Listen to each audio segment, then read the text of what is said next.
Hi friends, అందరికీ నమస్తే. మరి ఎన్నో ఔషధ గుణాలు, ఖనిజాలు, విటమిన్లు పుష్కలంగా కలిగిన చింత చిగురుతో ఇలా కమ్మటి పప్పుని తయారు చేసుకోండి. చాలా బాగుంటుందండి. ఇలా సీజనల్గా దొరికే చింత చిగురుని తప్పకుండా కూడా మన వంటలలో వాడుకోండి.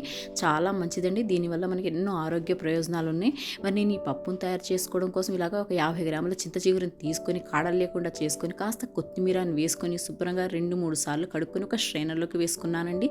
ఇప్పుడు ఈ పప్పుని ప్రిపేర్ చేసుకోవడం కోసం ఒక ప్రెషర్ కుక్కర్ని తీసుకుని 2 గ్లాసుల కందిపప్పుని వేసుకొని శుభ్రంగా కడిగేసుకొని తగినన్ని పచ్చిమిరపకాయలు అలాగే 2-3 టమాటాలను కట్ చేసుకొని వేసుకున్నాను. పసుపు, కారము, అలాగే వెల్లుల్లి రెబ్బలు, అలాగే చింత చిగురుని వేసుకొని తగినన్ని నీళ్లను పోసుకొని మిక్స్ చేసేసుకొని లిడ్ని క్లోజ్ చేసుకొని 3 విజిల్స్ వచ్చే వరకు కూడా కుక్ చేసుకుంటున్నాను. ఈ చింత చిగురు పప్పు అనేది నేను కాస్త గట్టిగానే ప్రిపేర్ చేసుకుంటానండి. ఇప్పుడు ఇలా ఉడికిన తర్వాత ప్రెషర్ కుక్కర్ చల్లారిన తర్వాత ఇప్పుడు ఇందులో తగినంత ఉప్పుని వేసుకొని కాస్త మ్యాష్ చేసేసుకొని పక్కన పెట్టుకోవాలి.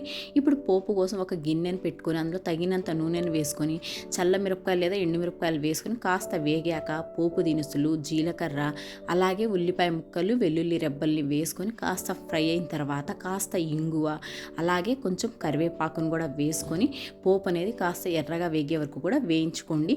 పోపు ఎర్రగా వేగిన తర్వాత మనం మ్యాష్ చేసుకున్న పప్పుని వేసుకొని ఇలాగ కవర్ చేసేసుకొని 1 నిమిషం తర్వాత లిడ్ని ఓపెన్ చేసుకొని కాస్త కొత్తిమీరని వేసుకొని మిక్స్ చేసేసుకొని ఈ చింత చిగురు పప్పుని వేడిగా అప్పడాలతో పాటైనా సరే లేకపోతే ఏదన్నా ఫ్రైతో అయినా సరే సర్వ్ చేసుకున్నట్టే సూపర్గా ఉంటుందండి.